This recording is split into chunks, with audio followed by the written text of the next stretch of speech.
était ressuscité. Chers amis, dans l'évangile de Matthieu, chapitre 4, verset 16, il est écrit « Le peuple qui demeurait dans les ténèbres a vu une grande lumière. Sur ceux qui demeuraient dans la région sombre de la mort, une lumière s'est levée. » Et cette prophétie s'est réalisée avec la venue de Jésus sur cette terre.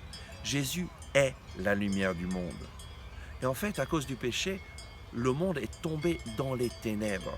Et il y a tellement de ténèbres dans ce monde, les ténèbres sont dues à une absence de lumière, à une absence de la présence de Dieu agissant dans la vie de personnes. En fait, c'est nous qui décidons de laisser Dieu agir dans notre propre vie ou pas. Lorsque nous coupons les ponts avec Dieu, lorsque nous l'ignorons, alors son projet d'amour ne se réalise pas et alors il y a une absence de bien, une absence de lumière. Mais lorsque nous accueillons Jésus, la lumière du monde, dans notre vie et nous lui demandons de nous guider dans la vérité, nous lui demandons de nous montrer ce que nous devons faire, alors petit à petit, nous allons réaliser ces bonnes œuvres pour lesquelles Dieu nous a créés et rachetés en Jésus-Christ. Saint Paul nous dit dans la lettre aux Éphésiens au chapitre 2 verset 10 que Dieu nous a rachetés dans le Christ Jésus en vue des bonnes œuvres qu'il a préparées d'avance pour que nous les pratiquions. Et Dieu t'a créé unique et tu es le seul à pouvoir réaliser ces bonnes œuvres que Dieu a préparées afin que toi, tu les pratiques. Et voilà que lorsque tu accueilles Jésus, la lumière du monde, alors tu passes des ténèbres à la lumière et cette lumière vient illuminer ta propre vie et tu deviens une lumière pour les autres.